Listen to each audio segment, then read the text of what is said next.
आई आप लोगों को। हाँ, कैसे स्टार्ट हुई थी जर्नी आपकी, कैसे आए, पहली बात की कैसा लग रहा है आप लोगों को? अच्छा लग रहा है, बहुत अच्छा लग रहा है।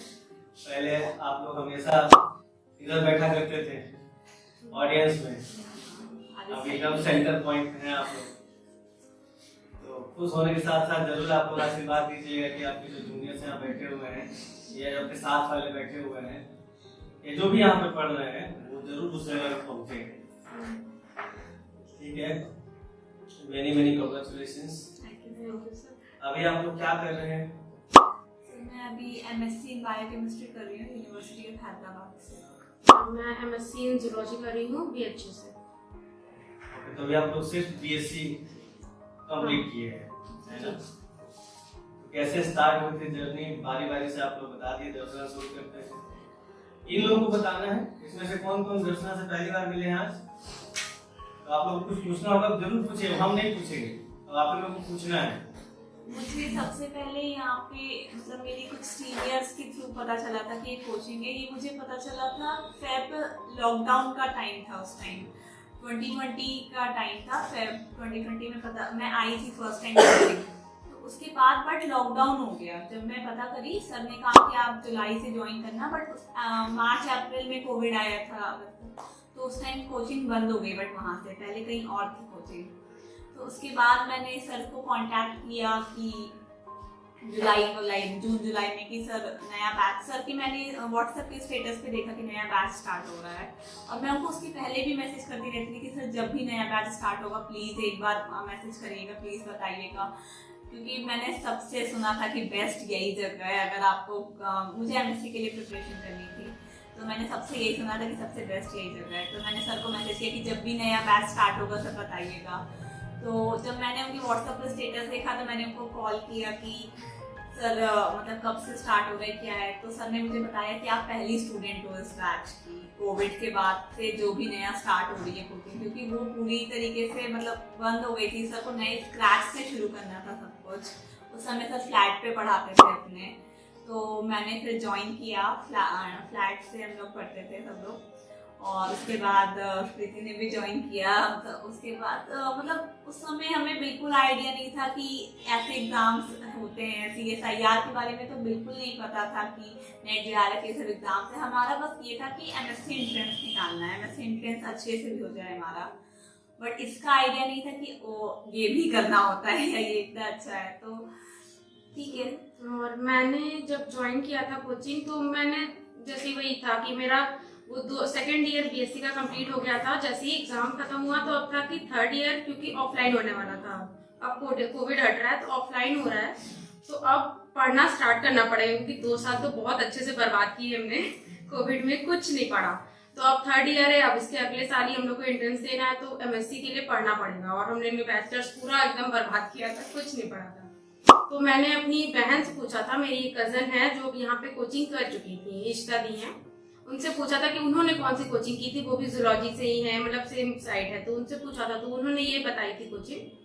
तो फिर यहाँ उसके थ्रू मुझे नंबर मिला, मैं सर को वैसे मैसेज किया। उस समय मेरा क्या माइंडसेट था कि मुझे बीएड करना है, ये बीएससी कर लिया है, मतलब बीएससी खत्म हो ही जाएगा तो उसके बाद मैं बीएड कर सकती हूँ या एमएससी कर सकती हूँ, 2 ऑप्शंस थे। तो मेरा था कि मुझे टीचिंग पसंद थी, तो मुझे लगा कि क्योंकि जॉब थोड़ा जल्दी मिल जाएगा बीएड करके, तो बीएड कर लेते हैं। एमएससी भी करेंगे, अगर निकल जाएगा तो अच्छी बात है, मुझे लग नहीं रहा था निकलना है मुझे, तो बस वही था। फिर उसके बाद मैं कोचिंग आई थी तो मुझे ये पहले से दिखी, मेरा फर्स्ट डे था जो मेरा कोचिंग का, फ्लैट पे मैं डायरेक्ट पहुंची थी, सर ने डायरेक्शन दिए, मैं फ्लैट पे पहुंची तो मुझे ये लोग दिखे, ये लोग थे मेरी ही क्लास के। लेकिन मतलब उस समय हमको मतलब लगा कि हाँ चलो यहाँ पे फ्लैट में भी है, लेकिन कुछ फ्रेंड्स हैं तो यहाँ पे पढ़ना ऊपर नहीं लगेगा क्योंकि फ्लैट पे था। हाँ, पहले से जानते थे, इतने क्लासमेट्स थे, जूलॉजी हमारा ऑनर्स था। तो फिर वहाँ से ही हमारा पढ़ना स्टार्ट हुआ फ्लैट पे ही। तो वहाँ से हम लोग को सर से एग्जाम के नाम पता चले कि टाइफर एक एग्जाम नाम होता है, एग्जाम होता है कि देना, हमें तो पता था बीएचयू देना है बस, और कुछ नहीं देना है, बीएचयू का बीएड देना है, बीएचयू का जूलॉजी देना है, और कुछ नहीं पता था। तो CSIR के बारे में कोई नॉलेज नहीं थी कि ये भी देना होता है, MSc के बाद होता है, ये हमें ये भी नहीं पता हाँ, था। ये भी नहीं पता था कि BSc के थर्ड ईयर हाँ, में ये दे देना। सकते बहुत हैं। लोगों को नहीं पता है ये बात कि BSc के थर्ड ईयर में आप एग्जाम दे सकते हो। तो सब चीज सर से पता चली, सर ने लिस्ट पूरी बनवाई कि कब कैसे एग्जाम देते हैं और कौन से कॉलेज का एग्जाम कब आता है, उसमें कैसा पैटर्न रहता है। तो वहाँ से थोड़ा माइंडसेट एग्जाम की तरफ थोड़ा सा गया कि हाँ इस तरह से एग्जाम और इतने एग्जाम होते हैं और इसके लिए इतना पढ़ना पड़ेगा हमें। तो वो जो सर की पहली क्लास थी मेरी, मुझे याद है कि मेरी बीच से मैंने ज्वाइन किया क्योंकि मेरा थोड़ा 1 महीना छूट गया था। तो मैं एकदम जो पहली क्लास आई ना, तो वो टॉपिक शायद खत्म होने वाला था सर का, सेल चल रहा था और ट्रांसपोर्ट चल रहा था और अगले दिन से एक्शन पोटेंशियल स्टार्ट होना था। और मेरा पूरा ब्लैंक जा रहा था वो क्लास, वो क्या पढ़ा रहे हैं सर, वो चैनल ट्रांसपोर्ट, वो कुछ नहीं समझ में आ रहा था मुझे। इतना मुझे लगा नहीं था कि ये भी सिलेबस है और मेरे ही सिलेबस मुझे पढ़ा रहे हैं सर। वो इतना डिटेल में, इतना अच्छा वहां पे भी क्लास चल रहा था और इतना सब क्वेश्चन पूछ रहे हैं, मुझे लग रहा है ये लोग पढ़े हैं तो मैं क्यों नहीं पढ़ी हुई है, मुझे पहले ज्वाइन करना चाहिए था ये कोचिंग को। तो उससे फिर हुआ, फिर मैंने वो 1 महीने का जो मेरा गैप हुआ था, जो छूट गया था, वो मैंने कवर अप किया क्योंकि 1 ही हफ्ते बाद शायद टेस्ट था, संडे का टेस्ट। तो उस संडे के टेस्ट में पूरा महीने का सिलेबस आ रहा था और वो मैंने शायद उस टाइम कॉलेज नहीं था, तो मैंने 7-8 घंटा लगातार वीडियो देख के पूरे सर के क्लासेस को कवर अप किया है 3 दिन में। 1 महीने की क्लास को मैंने 3 दिन या 4 दिन में कवर अप किया है कि मुझे टेस्ट देना है उसमें। और सर उसमें टेस्ट में जैसे ये टॉपर थी तो मेरा नहीं आया था, मेरा ऑब्वियसली नहीं आएगा क्योंकि मैंने पहली बार पढ़ा और अपने ही से पढ़ा, क्योंकि सर से भी नहीं पढ़ा, ना क्वेश्चन सॉल्व हो पाए थे उस टाइम पे। तो उस टाइम में शायद मेरा सर मुंह बन गया था उस टाइम, जो सर का टेस्ट हुआ था ना, सर ने दिया था, मेरा 2nd या 3rd आया था। तो मेरा बहुत वो डिसअपॉइंटमेंट हुआ था क्योंकि मैंने बहुत पढ़ लिया था उस समय, मुझे लगा कि मैंने तो मैक्सिमम पढ़ा है, इससे ज्यादा तो मैं नहीं पढ़ पाऊंगी। फिर उस समय बहुत मुंह बन गया था मेरा, तो सर बोले अगले टेस्ट में करना। सर फिर तब से मेरा थोड़ा सा मोटिवेशन और बढ़ा है कि अब अगले टेस्ट के लिए और मेहनत करनी है, अब उसके अगले टेस्ट के लिए और मेहनत करनी है। तब से हमारा तो फिर वो हम लोग साथ ही में थे तो अच्छा कंपटीशन मिलता था तो अच्छा रिजल्ट आता था। और फिर धीमे धीमे आपको लाइन मिल जाती, स्पेशली आपके पास जब गाइडेंस अच्छी हो तो बहुत सबसे बड़ा डिफरेंस मेरे लिए तो गाइडेंस का था। अगर आपको गाइडेंस अच्छी मिलती है तो आपको आगे का रास्ता अपने आप दिखता जाता है। हमें नहीं पता था कि एग्जाम फर्स्ट डे जब मैंने क्लास किया तो सर ने बताया कि ये एग्जाम, उन्होंने पूरी लिस्ट हमें बनवाई थी कि ये एग्जाम्स होते हैं, तो वहां से पता चला कि अच्छा ये भी रास्ता है, ये भी रास्ता है, ये भी कर सकते हैं। वरना तो ऐसा था कि MSc के बाद अब BSc के बाद अब क्या, BSc तो कर लेंगे, बट ऐसा नहीं है कि लोग जनरली ये होता है कि मिथ है ये कि BSc करके कुछ नहीं हो सकता है या फिर BSc बहुत रैंडम है कि आप कोई भी कर लेता है। ऐसा नहीं है, अगर आप ढंग से कर रहे हो, आप अच्छे से कर रहे हो तो इस फील्ड में भी आप बहुत कुछ कर सकते हो। लोग जनरली BSc बायो वाले नीट को छोड़ के भी आए हुए होते हैं, तो एक वो बहुत बड़ा प्रेशर होता है कि आप वो नहीं किए तब आप ये कर रहे हो। तो ऐसा नहीं है, चॉइस भी होती है कि आप उसमें भी बहुत कुछ कर सकते हो। ऐसा नहीं है कि आप कुछ खराब हो या किसी से कम हो, वो आपकी चॉइस है, वो आप उसमें भी बहुत कुछ अच्छा कर सकते हो।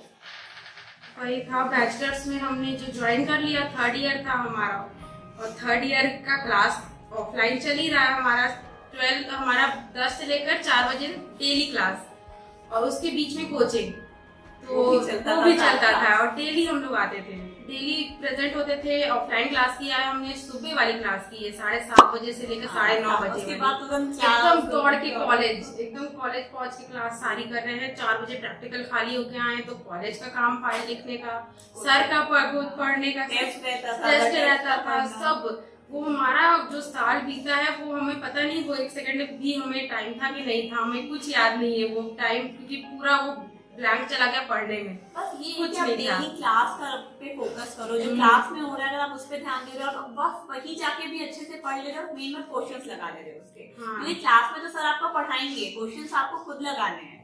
कई बार तो सर क्वेश्चंस पे इंटैक्ट लगवा देते हैं क्लास में, बट आपको खुद भी क्वेश्चंस पे ग्रिप होनी चाहिए, तो वो बहुत बड़ा फैक्टर हो जाता है। जैसे मेरा वो 1 महीने का छूटा था, पूरा बायोकेम छूट गया था, प्रोटीन वाला पूरा पोर्शन। तो मैं जब क्वेश्चन लगाने बैठी हूँ तो सर की वीडियो से तो समझ में आया, लेकिन जो क्वेश्चन लगाने बैठते हैं तो वो बहुत अलग था मेरे लिए कि ये क्वेश्चन बन ही नहीं रहा है मेरे से, क्यों नहीं बन रहा मेरे से। मैंने पूरा वीडियो देखा तभी भी नहीं बन रहा वो क्वेश्चन मेरे से, तो कुछ तो गड़बड़ी की।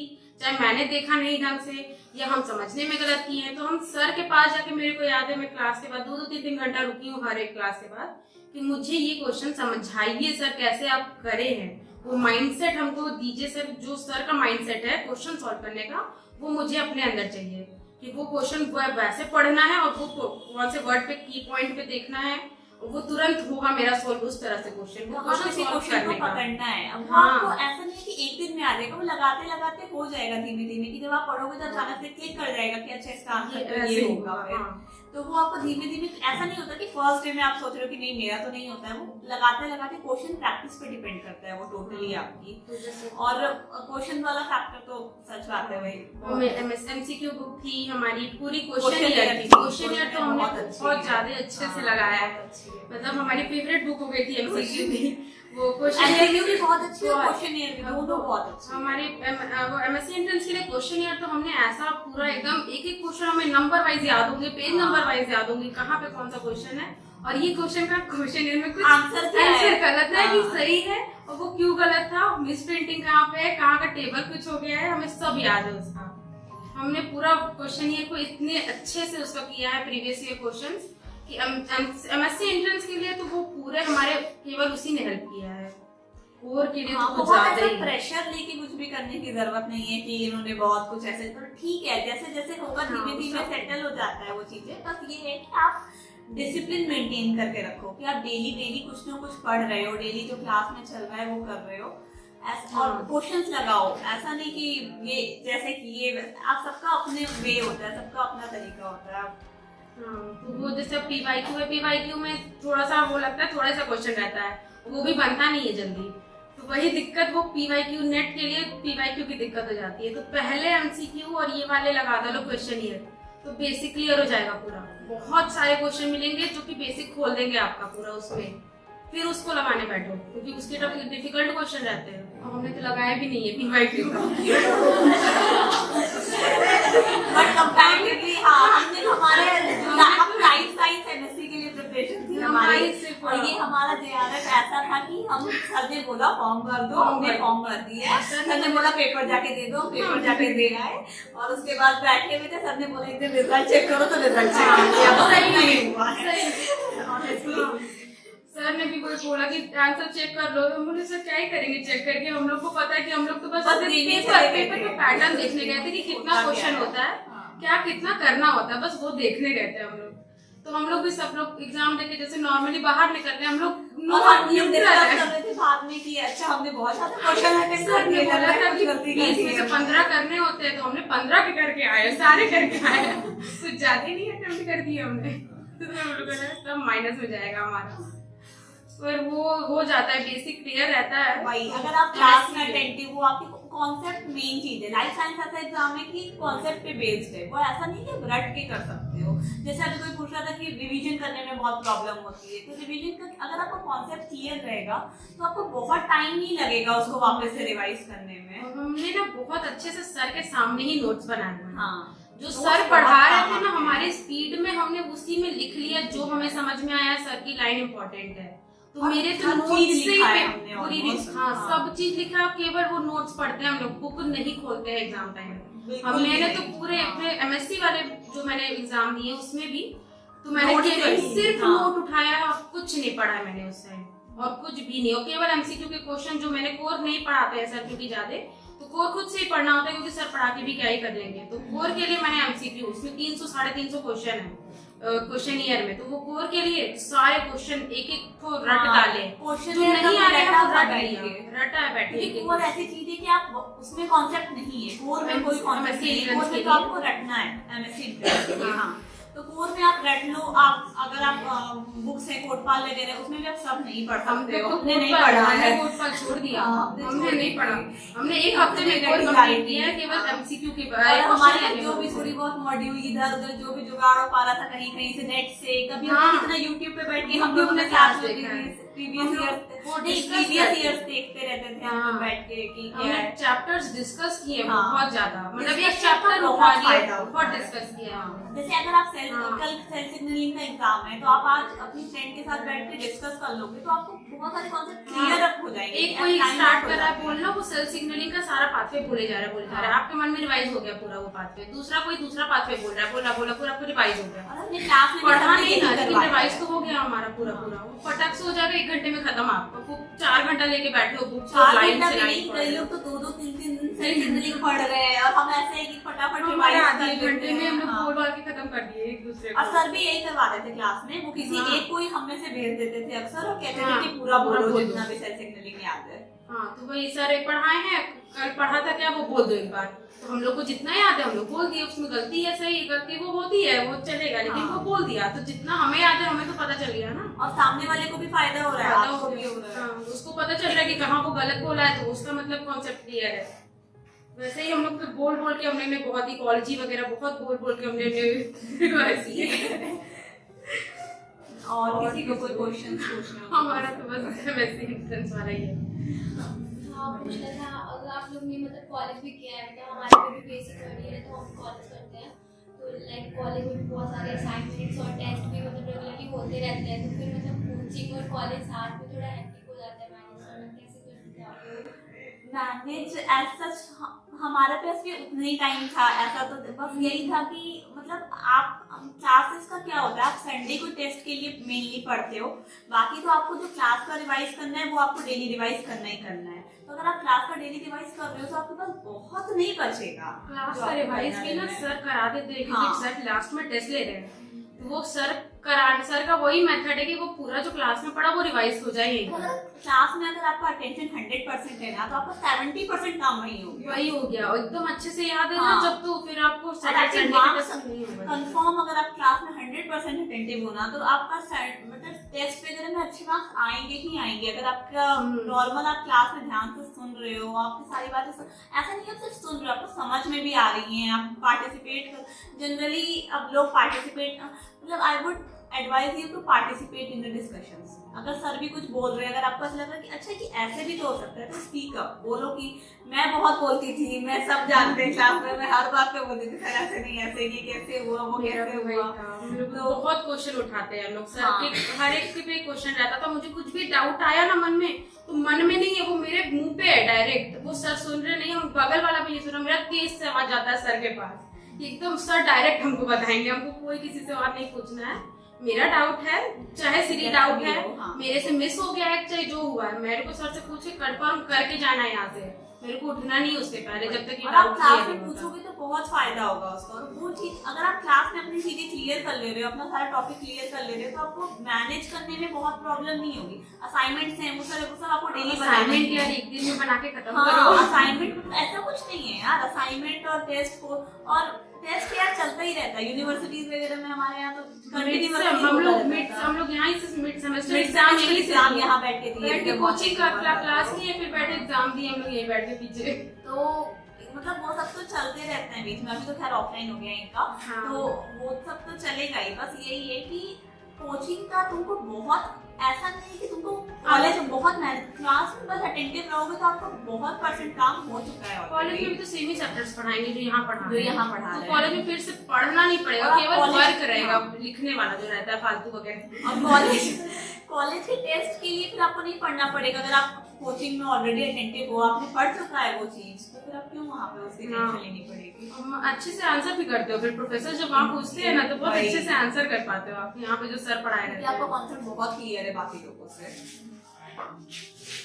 ये क्वेश्चन था कि अगर कोई टेस्ट देते हैं ना, तो उसमें अगर अच्छा मार्क्स नहीं आता तो फिर डिमोटिवेट हो जाता है इंसान कि मतलब नेक्स्ट टेस्ट में यार क्या करेंगे या अगर आप डिमोटिवेट होते हो ना, तो आप हमेशा ये देखो ना कि मेरी क्या क्या गलती हुई है, और आप उसके ना मतलब आप उस पर पढ़ो उस बारे में कि कहाँ क्या गलती हुई कुछ क्वेश्चन में, तो आपको अपने आप ना वो चीज़ें बाद में मोटिवेटिंग लगती है। मैंने तो मेहनत की, अगर मेरा खराब हो रहा था वहाँ पे तो मैंने उस चीज़ पे वर्क करने की कोशिश की। जैसे मान लो तुम्हारा 5th क्वेश्चन 6th क्वेश्चन 7 ऐसे 3-4 क्वेश्चन लगातार गलत हो गए, तो वो 3-4 क्वेश्चन का पढ़ो पूरा, थ्योरी जो भी पढ़ाए हैं सर या फिर जो भी है उसका वो पढ़ोगी ना, तो तुमको खुद लगेगा कि हाँ अब ये चीज़ तो मेरी प्रिपेयर हो गई। बाकी तुम्हारे मान लो 20 क्वेश्चन थे, तुम्हारे 14 सही हुए 6 गलत हुए, तो जो 14 सही थे वो तो तुम्हारा कॉन्सेप्ट क्लियर है, जो 6 गलत थे उसके भी तुमने कॉन्सेप्ट क्लियर कर लिए। तो वो टॉपिक क्लियर हो जाए इसलिए पढ़ो, टेस्ट को छोड़ो। हाँ। टॉपिक क्लियर होना चाहिए हमारा बस, क्योंकि एग्जाम तो मेन वो देना है ना। टॉपिक हमारा क्लियर होके जाना है, जो क्वेश्चन गलत हुए वो सर से पूछ के जाना है कि क्यों गलत हो गए हमारे क्वेश्चन, और वो क्वेश्चन जो गलत हुए वो फिर से अगर क्वेश्चन आ रहे हैं उसी टाइप के तो वो फिर से गलत नहीं होने चाहिए। ये और डीमोटिवेशन ऐसा बिल्कुल नहीं होगा कि आप 100% टाइम मोटिवेटेड रहोगे यार। बहुत बार ऐसे लगेगा कि मन भी नहीं कर रहा है यार, छोड़ देते हैं, क्या फायदा इतना करके। मगर ऐसा नहीं होता। मेरे खुद इतने एक्सीडेंट्स हुए हैं 1 साल में, तो ऐसा होता है कि बिल्कुल मन नहीं करता है। मेरा बीच में फ्रैक्चर भी हुआ, फिर एक बार और एक्सीडेंट हुआ, बहुत कुछ हुआ, तो बीच में तो मेरी एकदम छूट जाती थी कि कैसे सब कुछ मैनेज करें। पर ठीक है, आपको वापस से रिदम पकड़नी पड़ती है अपनी, वापस से आप, और जो भी छूटता था मैं कोशिश करती थी कि कवर करूँ सब कुछ। भले मैं अगर पूरी रिकॉर्डिंग नहीं देख पाती थी ना, तो यहाँ जो क्लास में आते थे मैं आगे पूछती थी कि क्या पढ़ाया जैसे हमारा क्या क्लास, किए। जैसे कल हम लोग एब्सेंट हो गए, कुछ कॉलेज में देरी हो गया, कुछ हो गया, तो ये अगर आई हुई है हम इससे केवल पूछेंगे कल पढ़ाया क्या सर ने, वो बोल दो बस एक बार। हाँ, जैसे वो हमारा डिस्कशन हो गया वो बता दी मुझे एक बार में, अभी के लिए याद हो गया कि अभी के लिए मैं प्रिपेयर हूँ कि जो भी सर पढ़ाएंगे उतना मुझे समझ में आ जाएगा। हाँ, क्योंकि थोड़ा बैक चाहिए होता है ना, क्या पढ़ाने वाले आज सर, वो बैक मिल जाता है मुझे। तो अगर एकदम ब्लैंक बैठे हो ना तो फिर आज की क्लास भी गई आपकी। एकदम ब्लैंक नहीं बैठना है। अगर वीडियो नहीं देख पाया तो कुछ भी पूछ लो, आके आप आधी घंटा पहले आके पूछ लो। हाँ, कि इस माइंडसेट लेके बैठो कि कल क्या पढ़ाया था, कहाँ से कंटिन्यूएशन हो रहा है, तो वो टॉपिक आज वाला तो क्लियर होके जाए, क्योंकि आप आज तो बैठे ही हुए क्लास में। दिन बर्बाद नहीं होना चाहिए आज वाला जो आए हुए हो पिछले वाले की वजह से। और मोटिवेशन डिमोटिवेशन ऐसा नहीं है कि आप कभी भी, वो लगा रहेगा लाइफ में। आपको अंदर से होना चाहिए कि ठीक है यार, जो बीता वो बीता, शुरू से करते हैं शुरू। और मैंने भी बहुत बार शुरू से शुरू किया है, मेरा ऑलमोस्ट हर बार होता था। बट यही था कि आप कभी ऐसे मत हो कि छोड़ दिए तो छोड़ ही दिए। हमेशा वो होना चाहिए कि हाँ, आप रेगुलर रहो, आप कोशिश करते रहो कि सही होना चाहिए, सही होना चाहिए। मेरा था कि जैसे सर ने पढ़ाया ना, एक जैसे साइटोस्केलेटन चला 1 वीक लगा पूरा खत्म करने में, सर को 1 वीक पढ़ाने में लगा केवल। और बुक में वो 1 वीक में नहीं पढ़ पाएगा कोई भी इंसान, टाइम नहीं लगेगा। वो 1 वीक में नहीं होगा, वो 2 वीक्स लग जाएंगे खत्म करने में, फिर प्लस क्वेश्चंस करने में सारे ढूंढ के, और फिर क्वेश्चन का डिस्कशन करने में वो टाइम लगेगा। तो लाइक वो जो 1 वीक जो सर पढ़ा रहे हैं ना, उसी में जो सर के सामने ही बैठो, बुक खोलकर उसी में पढ़ो, उसी टाइम पे बुक भी पढ़ो। मतलब हमारा वही तो मल्टीटास्किंग होता था, नोट्स बन रहा है, बुक भी पढ़ रहे हैं, सर को भी सुन रहे हैं, टेस्ट के लिए भी सोच रहे हैं क्वेश्चन, क्योंकि हम लोग भी क्वेश्चन भी बनाते थे उसी में। हम लोग क्वेश्चन भी बनाते थे, तो हम लोग का वो सब चलता रहता था उतने दूर में, जो सर 1-1.5 घंटा अगर में आप क्लास बुक खोल के बैठे हो ना, तो आप भले, मतलब आपकी नजर भी जाती जा रही है, तो आपको वो पढ़ते जा रहे हो आप एक तरीके से। फिर वो मतलब इतना हार्ड एंड फास्ट हम लोग ने नहीं पढ़ा, क्योंकि हम लोग सीजर पे नहीं पढ़ रहे थे। तो हम लोग ने जो पढ़ा ना एक बार की, जैसे बहुत ऐसा नहीं कि 4 बार हम लोग सेम बुक को पढ़े जा रहे हैं, उतना नहीं किया था हमने। लेकिन जो पढ़ा था एक बार, वो हम लोग ने फिर किया था कि ऐसा पढ़ लो कि याद हो गया, वो नहीं फिर भूल रहा हूँ जल्दी। जो एकदम अजीब से फैक्ट है वो भूलेंगे ही, ऑब्वियस सी बात है। वो तो फिर नोट्स है, तो फिर नोट्स रिवाइज हो रहा है एग्जाम के दिन। आप दोनों लोग PHU से हो ना, तो बहुत लोग बोलते हैं कि PHU सब्जेक्ट तो ऐसे ही कर लेते हैं, लेकिन आप लोग एडवोकेट ज्वाइन किए तो उसका स्पेशल आपको उसके अलावा क्या पढ़ा? PHU से हमारा एकेडमिक पार्ट पे इतना इफेक्ट उतना नहीं पड़ा जितना कोचिंग से पड़ा, क्योंकि PHU में आप वो CSR के लिए फॉर्म आपको नहीं पढ़ा रहे, वो इनफैक्ट आपको MSc एंट्रेंस के लिए भी नहीं पढ़ा रहे, वो आपको BSc का सिलेबस पढ़ा रहे हैं। और ऐसा नहीं कि सिलेबस अलग है, बट वो अपना उनका तरीका है पढ़ाने का, वो कोचिंग के उससे कभी मैच नहीं हो सकता है। वो आपको उस चीज के लिए रेडी कर रहे हैं कोचिंग एग्जाम्स के लिए, बट उनका मेन फोकस कॉलेज वालों का एग्जाम नहीं है, उनका बस अपना सिलेबस पढ़ा के जाना है। बट कोचिंग में हाँ, सेमेस्टर एग्जाम्स के लिए थ्योरेटिकल क्वेश्चंस चाहिए उनको, 12 नंबर के क्वेश्चन लिखने कैसे हैं वो उस तरह से समझाते हैं, ये डायग्राम होना चाहिए, वो होना चाहिए। ये MCQ क्वेश्चंस हैं यहाँ पे, वो अलग है, दोनों चीज काफी डिफरेंट है। जरूर वो ऐड अप जरूर करता है। हाँ, प्रोफेसर हैं और तो उनका नॉलेज लैब विजिट करने से ऐड अप जरूर होता है। कोविड में तो वो सब भी नहीं मिल रहा था। और ऐसा है कि कोचिंग का जो आप पढ़ोगे वो इनफैक्ट आपको कॉलेज में बहुत हेल्प करेगा। जब आप अपना थ्योरी एग्जाम्स लिखोगे और ये सब लिखोगे तो वहाँ पे रिफ्लेक्ट होता है टोटली। और मेरे लिए तो गाइडेंस बहुत ज्यादा मैटर करती थी, तो दीपक सर की गाइडेंस की वजह से मुझे थोड़ा सा ये समझ में आया कि करना क्या है। सर हम तो बीएड का सोच रहे हैं, दीपक सर ये तो हो गया, वरना तो नहीं हो पाता। अरे सर हम तो बीएड का सोचे हुए आए थे, दीपक सर ने पूरा एमएससी फिर उसके बाद पीएचडी का भी सोचा के हमको फॉरेन तक का सोचने का मजबूर कर दिया। हम तो सोचे थे बीएड का दिन छोड़ देंगे, हमसे उससे ज्यादा होना नहीं। कौन से एमएससी एग्जाम क्वालिफाई किए?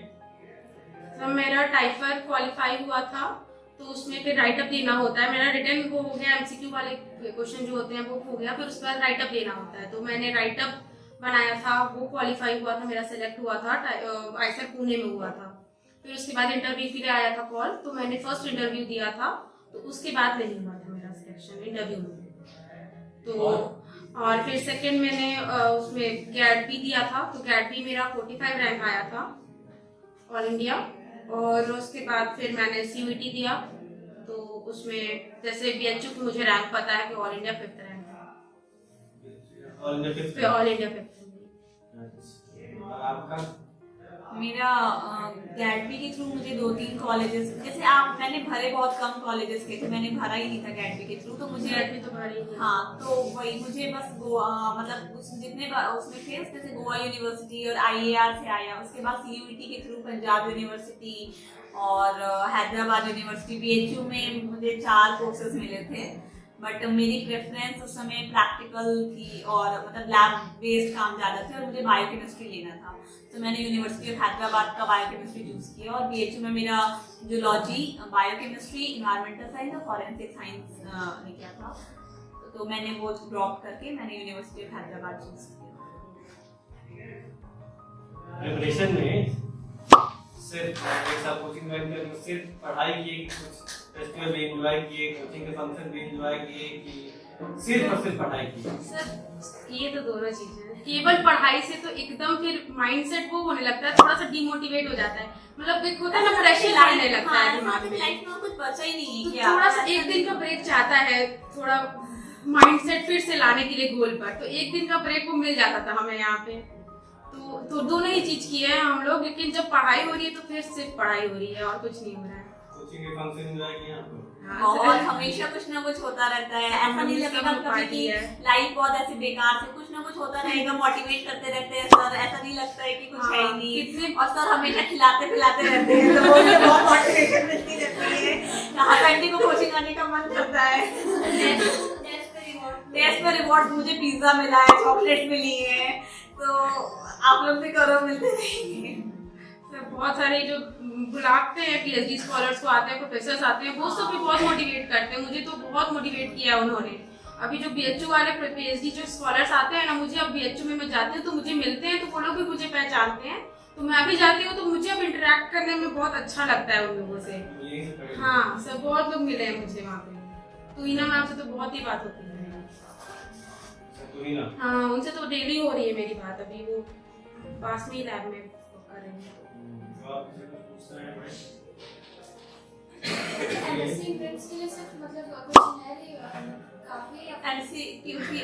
क्वेश्चनियर पूरा हो जाए, एमसीक्यू भी किया था हमने, लेकिन क्वेश्चनियर पूरा का पूरा क्वेश्चनियर बहुत इंपॉर्टेंट है, क्योंकि उसमें पूरा जिस्ट है आपका 10 इयर्स का, सब कुछ उसका क्वेश्चंस है, सब कुछ है और हर टॉपिक वाइज है। मेन तो ये बात है, वो इतना अच्छे से डिवाइडेड है कि आप जो पढ़ रहे हो आप उसे डायरेक्ट क्वेश्चन लगा सकते हो, उसके बाद तो कोई प्रॉब्लम नहीं है। क्वेश्चनियर तो पूरे एक ही क्वेश्चन, हर एक मॉड्यूल में उसका 2 याद हो गए थे क्वेश्चन।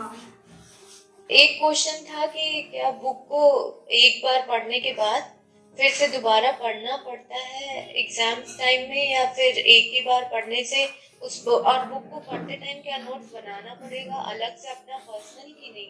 वो सब इंडिविजुअली भी कुछ चीजें वैरी करती हैं। हमने जैसे किया था कि हम तो सर जब पढ़ा रहे हैं तब नोट्स बनाते थे और फिर बुक पढ़ लिए, उसके बाद जाके घर में हमारा ड्यूटी है कि हमें पूरे वो जितना सर पढ़ाए हैं उतना पढ़ के आना है। हाँ, उतना पढ़ लिया हमने और एक ही बार वो पढ़ लिया, क्योंकि नोट्स हो गए हमारे पास, और वो नोट्स हमने एग्जाम टाइम में रिवाइज कर लिए पूरे। हमने ऐसे किया कि जो क्लास में नोट्स बनाते थे वो एग्जाम टाइम में वो नोट्स रिवाइज करते थे, क्योंकि आप पूरी बुक नहीं पढ़ सकते, वो टाइम जब बुक पढ़ रहे हो ना तो कुछ ऐड अप होती है लाइनें, तो वो भी नोट्स में ऐड कर ली। और ऐसा नहीं होता कि बुक्स में आपको कुछ अलग, बुक्स में बहुत कुछ अलग मिलेगा, बट आप वो अपने नोट्स में ऐड कर लो, तो एग्जाम टाइम में आपको पूरा मिल जाएगा कंटेंट आपका। पढ़ाई के लेवल कोचिंग में मतलब सीधे CSR के लेवल पढ़ाया जाता है, CSIR की एकदम बेसिक से कि कैसे बेसिक से एकदम पूरे पॉइंट 0 से शुरू होता है और आपको धीमे धीमे आपको धीमे अपने आप ही चीजें समझ में आए। ऐसा नहीं लगेगा कि आप कभी लॉस्ट हो गए हो या समझ नहीं आ रहा कि ये क्या हो रहा है। हो सकता है अगर कोई बीच से ज्वाइन करे किसी टॉपिक के तो उसको ऐसा फील हो, बट आप वेट करो, 1-2 क्लास करो, 3-4 क्लास करो, आपको धीमे धीमे अपने आप चीजें समझ आने लगेंगी। और वो इतना बेसिक होता है कि हर इंसान को 12th पास इंसान को भी समझ में आने लग जाए कि कैसे पढ़ क्या है, क्या समझा रहे हैं सर। बस कंसंट्रेट रहना है क्लास में। सर की मतलब जो भी लाइन बोल रहे हैं ना वो भी मिस नहीं करनी, एक भी लाइन अपने बात करने में या कुछ पीछे वाला नहीं समझ में आया उसमें मिस नहीं करना है। जो बोल रहे हैं हम लोग तो लिखते थे, इतना ज्यादा लिखते थे हम लोग क्लास में। जो सर की वर्ड बोल रहे हैं हम लोग लिखे जा रहे हैं, उसको मिस नहीं होना चाहिए कोई वर्ड हमारे से। एप्लीकेशन का क्या क्या फायदा है, कोचिंग के एप्लीकेशन का क्या क्या फायदा है सर और नया जो अपडेट हुआ है? सर जैसे हम कुछ है क्लास हमारी कॉलेज चल रहा है तो मिस हो रही है क्लास, कुछ अगर कुछ नहीं हो पा रहे हमारे ऑफलाइन नहीं आ पा रहे हमें, तो हमें वही है कि जाके शाम में हमें कवर अप वही करना है क्योंकि हमें अगला क्लास तो करना अगले दिन का। तो वो वीडियोस हमारे जो है उसमें सेव हो गए हैं तो हम लोग वो जाके पूरा वीडियो देख लेंगे। अब वो हमारा जो सुबह का काम था हमारे शाम में शिफ्ट किया हमने, तो टाइम निकाल के वो पूरा वीडियो देखा, सर उसको समझा, पूरा नहीं समझ तो एक जो नहीं कुछ क्लियर हुआ बुक से पूरा रीड किया उसका, फिर अगले दिन आए हैं अगली क्लास करने के लिए। ऐसा नहीं पूरा ब्लैंक होके आए हैं कि पिछला क्लास क्या हुआ है। अब वीडियो रिकॉर्डिंग से तो बहुत हेल्प होती है। आपका कभी भी कुछ भी मिस होता है, जैसे अगर आप क्लास में कभी हो जाता है 15-20 मिनट लेट ही आए तो आप वो देख सकते हो, समझ सकते हो। प्लस टेस्ट आपके ऑनलाइन फोन पे हो जाते हैं तो वो सब कोई आपको प्रॉब्लम नहीं है, आपको तुरंत पता चल जा रही है अपनी इवैल्यूएशन कि आपने कितना अच्छा किया, कितना खराब किया। प्लस असाइनमेंट्स अपलोड हो जाते हैं, सो बहुत सारे फायदे हैं। जैसे तबीयत खराब है तो हम लोग ऑनलाइन दे रहे हैं तो, लेकिन इसमें कि हैंड रेस करके क्वेश्चन हम लोग तो उसमें भी तबीयत खराब में भी बहुत क्वेश्चन हम लोग ने हैंड रेस करके भी कितनी सारी बातों की सर ऐसे नहीं ऐसे हो सकता है, ये हो सकता है, ये नहीं इसके बाद आधे घंटे तक हैंडलेस में बात खींच जाती थी कि ऐसे नहीं ये होगा ये, बट वही सब फायदे कि आप वो सब बोल सकते हो, अपना पॉइंट रख सकते हो। नोट्स वगैरह जो सर पढ़ाते हैं वो सब नोट्स मिल जाता है आप लोगों को? हाँ वो तो सर आप अपलोड कर ही दे रहे हो, लेकिन अपने हम लोग खुद ही नोट्स बना रहे हैं। उसके बाद फिर ऐसा नहीं कि वो प्रिंट आउट करके बस पढ़ लिया। जब तक हैंडमेड खुद के नोट्स नहीं रहते तब तक नहीं होता है वो समझ में आता है। नोट्स आपके लिए सबसे बेस्ट रहते हैं कि आप अपने वो तो एक हो गया सेकेंडरी मिस हो गई क्लास तो देख लो क्या छूट गया। सर के डायग्राम सर के डायग्राम से इतने अच्छे रहते हैं, आपको पढ़ने का मन करेगा जब वो डायग्राम रहते हैं। हैं। अब वो इतने क्लियर रहते हैं। जब मैं पहली बार आई थी तो मैंने पहली बार ऐसा देखा था कि वो ऐसे ऐसे यूज करने से ऐसे बन जाते हैं ऐसा डायग्राम। प्लाज्मा मेम्ब्रेन हमने पहली बार देखा था। वही प्लाज्मा मेम्ब्रेन का जब डायग्राम बनना था और ऐसे कि अच्छा ऐसे पेन यूज करने से इतने कलरफुल डायग्राम्स बनते हैं तो हमारे लिए बहुत ऐसे अट्रैक्टिव थी वो चीजें, तो वो और पढ़ने का मन करता था उन सब चीजों को देख के। सर सिग्नल हाँ 10 पेज का एक डायग्राम अगर कोई बीएससी एमएससी कर रहा स्टूडेंट है, कॉलेज में है, यूनिवर्सिटी में है, तो अगर वो कोचिंग ज्वाइन करना चाह रहा है या चाह रही है तो उसको आप क्या सजेशन देंगे? कैसे वो करे, कैसे मैनेज करे, क्या सजेशन है? कोचिंग ज्वाइन करना उसके लिए सही है और अगर ज्वाइन करे तो कैसे मैनेज करे, ये चीजें कैपेबिलिटी पे भी डिपेंड करता है कि वो मैनेज कर पा रहे थे। एमएससी का कुछ ज्यादा ही सिलेबस हो गया है तो आप एक रखो, आप रूटीन बना के रखो ना, फिर वो फिक्स रूटीन रहना चाहिए आपका। डेली आपको वो कवर अप करना पड़ेगा क्योंकि आपको कोचिंग का लिए अलग टाइम निकालना पड़ेगा। ऐसा नहीं कि कॉलेज इतना चल गया कि आप 2-3 दिन क्लास ही नहीं कर पाए कोचिंग का। अब वो ऐसा एक शेड्यूल एक टाइम रहे कि आप उस टाइम हमेशा फ्री हो कि 2 घंटा आप कोचिंग की क्लास कर सकते हो, उसके बाद आप कोचिंग का पढ़ो और क्वेश्चन भी लगा सकते हो क्योंकि सेमेस्टर वाला तो वो बहुत चल ही रहा है, लंबा क्लास चलेगा, उसमें हम लोग कुछ रोक नहीं कर सकते। बीएससी में कंपैरेटिवली इजी है, बीएससी हो जाता है। एमएससी में थोड़ा हार्ड हो जाता है, बट ये नहीं है कि आप मतलब वो टोटली आपके ऊपर डिपेंड करता है इंडिविजुअली कि आप कितना हैंडल कर सकते हो। ऐसा नहीं कि आप नहीं कर सकते हो, तो बस यही है कि आप जब तक क्लास में रहो आपको पूरा फोकस क्लास में होना चाहिए, वहीं आपका 70% काम हो जाता है। ये क्वेश्चन लगाना होता है क्वेश्चन। जैसे कभी कभी मान लो कोई बीच का टॉपिक पढ़ा है, उसके क्वेश्चंस ही नहीं है तो वेट कर लो 1 दिन और, जब तक उसके सारे क्वेश्चंस रेडी कर लगा लो। But try to be with the sir कि अगर उन्होंने ये टॉपिक पढ़ाया तो उसने के क्वेश्चंस आप लगा लो। वो 1 महीने बाद क्वेश्चन नहीं लगते हैं हाँ, हमारे, आपको कुछ वो समझ topic नहीं भूल आएगा जाएगा। तुम कहोगे कि अच्छा ये क्वेश्चन तो हमको आते ही नहीं लगा रहे, बट अगर तुम तभी लगाई होगी ना Motivation तो उसी से तुमको आता है। तुरंत आ गया। हाँ एग्जैक्टली, मोटिवेशन का उसी से बहुत आता है। बड़ा वो पॉइंट होता है जब आपके क्वेश्चंस फटाफट लगते हैं ना, लगते हैं, तो हाँ। वो अलग फीलिंग होती है दुनिया की। जब हाँ। आपके क्वेश्चंस फटाफट लगते हैं तो आपको ऐसा लगता है कि और अच्छा मुझे जो आती नहीं है। लगते हैं ना उसमें भी एक कॉन्फिडेंस रहता है कि मेरे ये नहीं लगा तो ये कुछ पक्का ना गलत होगा। कुछ ना कुछ वो पॉइंट एक होगा। कॉन्फिडेंस भी रहना बहुत जरूरी है कि हमने इतना अच्छे से पढ़ा है तो हम कैसे गलत हो गए। तो वो भी एक सर से डिस्कस करना कि हम क्यों ही गलत हुए वहां पे, तो फिर वो पता चलता है ओ दिमाग की बत्ती खुली, अब ये क्यों हमने गलत किया। और आपको दूसरा पॉइंट ऑफ व्यू भी जानने को मिलता है कि अच्छा इस क्वेश्चन को ऐसे लगाना था। और टेस्ट में मार्क्स कम आता है कोचिंग में तो क्या जरूरी है कुछ करना ही होगा? नहीं सर, ऐसा बिल्कुल नहीं है। वो तो लगा रहता है कम ज्यादा, कभी किसी का कम होता है कभी किसी का ज्यादा होता है, बट यही है कि आप रेगुलर रहो। आप कोशिश करो कि आपका डिसिप्लिन है वो मेंटेन करके रखो अपना पढ़ाई टेस्ट दो, का। सारे दो, सब सारे टेस्ट एक मतलब होता है कि जितने भी हैं कोई मिस नहीं करना है टेस्ट।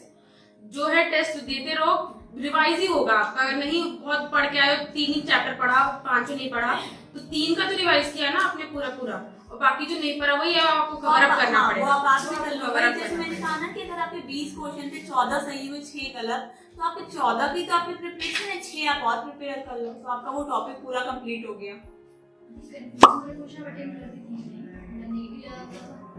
अब डिपेंड करता है जैसे कितना 60% हाँ 60% 40% रेशियो अगर कर लो। 40% ऐसा है कि मतलब प्योर हो एकदम, और 60% नहीं हो तो मत करो। भाई अब वो 80-20 है तो हम लोग मतलब देखते हैं अपना वो बनाना पड़ता है क्वेश्चन का सिनेरियो कि सबसे ज्यादा लग ही रहा है कि हाँ यही है, हमने एक बार पढ़ा भी है, बहुत अच्छे से याद नहीं है, लेकिन बाकी तो नहीं हो सकते। बाकी तो नहीं हो ऑप्शन सकते। डिस्कार्ड करना बहुत Option अच्छा भी ऑप्शन होता है कि ये नहीं हो सकता, ये नहीं हो सकता, तो ये नहीं होगा, यही होगा। ऐसा ये हमने कई सारे क्वेश्चन उसमें थर्ड में करे हैं। ऑप्शन डिस्कार्ड करके बाकी 3 तो एकदम नहीं होंगे, तो यही होगा फिर। ओवरऑल और किसी कुछ पूछना है भाई? हाँ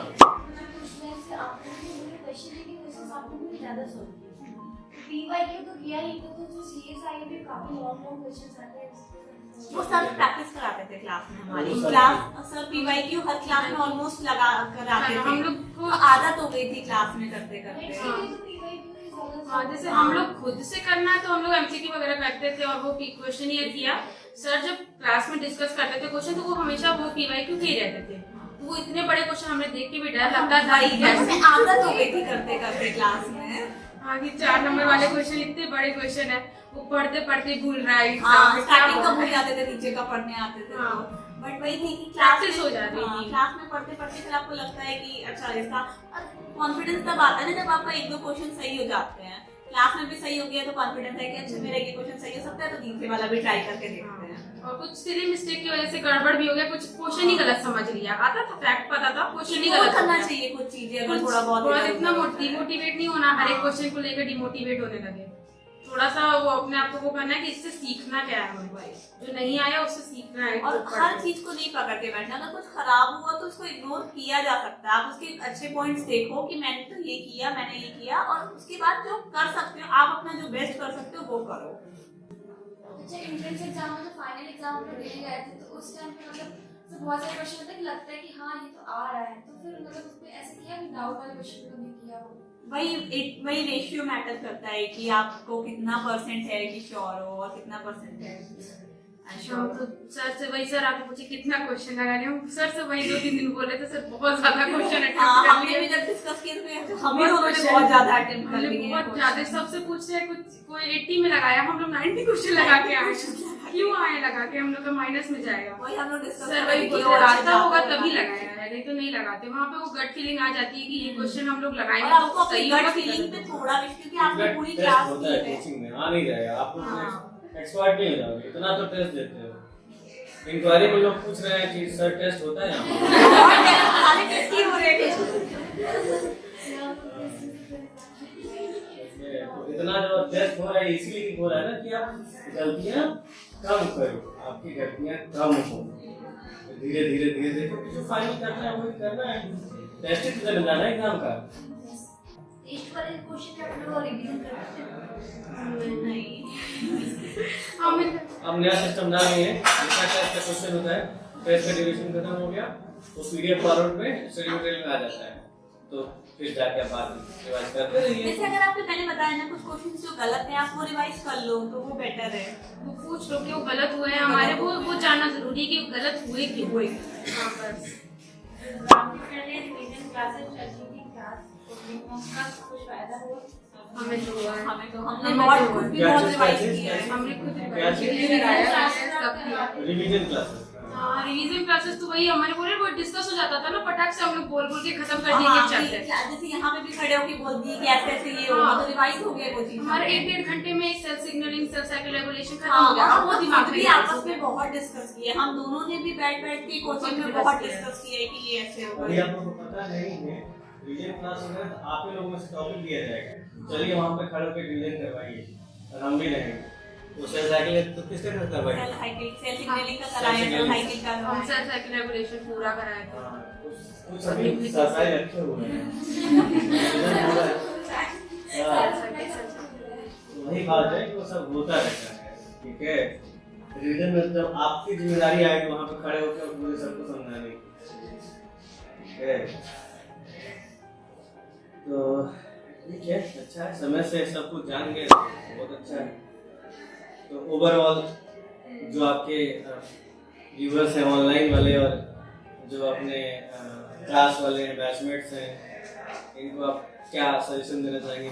मेरे लिए बेस्ट डिसीजन था मेरे उसका MBSC का कि मैंने ये कोचिंग ज्वाइन की। तब मुझे पता है कि मुझे करना क्या है लाइफ में, मतलब इसके बाद करना क्या है एक्चुअली में। तो मैं तो सबको ऑफकोर्स जब मेरी लाइफ अच्छी हुई इसकी वजह से तो मैं सबको यही सजेस्ट करूंगी कि आप ये ज्वाइन करो। और बहुत मेजर डिफरेंस आपको खुद महसूस होगा ज्वाइन करने के बाद, आपको खुद फील होगा कि आपकी लाइफ फॉरवर्ड मूव कर रही है, आप अपनी लाइफ में मतलब सोच रहे हो कि इसके बाद करना क्या है, डायरेक्शन मिलेगी पाथ पे। हमें जैसे वही कोविड था, हमने कुछ नहीं पता था BS बैचलर्स तक, हमें बस पता था BHU का MSc होता है। मेरा ओरिएंट था B.Ed का, हमको इसी से सर का इंक्वायरी भी मेरे इसीलिए था। हमको B.Ed की कोचिंग होती है सर, MSc की कोचिंग होती है। सर बोले B.Ed की नहीं होती है, MSc की होती है, लेकिन सिलेबस सेम रहता है। तो मैं दोनों तरफ से सोच रही थी। B.Ed के भी मैंने वो लेके रखे थे थोड़े प्रैक्टिस करने के लिए कि B.Ed का अगर ये MSc से नहीं हो पाया, मुझे लगेगा कि मेरा बहुत ज्यादा डिफिकल्ट हो रहा है MSc मेरे लिए, तो मैं B.Ed पे चली जाऊंगी। तो वही था कि सर से मुझे वो एग्जाम पता चलते रहे, और जब 1-2 क्वालिफाई हो जाते हैं तो थोड़ा मोटिवेशन आ जाता है कि हाँ ये क्वालिफाई कर सकते हैं तो शायद ही वाला भी कर सकते हैं हम लोग। तो वही है कि मोटिवेशन चलता रहता है, थोड़ा कुछ भी टेस्ट में अच्छा हो गया सोचा या भी हो नहीं गया। था, मतलब मैंने तो बिल्कुल नहीं सोचा था। इसका तो वही था सर बोल रहे हैं रिजल्ट, तो हम लोग रिजल्ट देख के भी बता रहे हैं सर हुआ कि हुआ नहीं कि नहीं हुआ बता नहीं दे सर कि क्या है। सर हमें नहीं पता, इसमें रिजल्ट लिख के आ नहीं रहा है कुछ भी। थैंक यू सो मच, ठीक है, थैंक यू। हाँ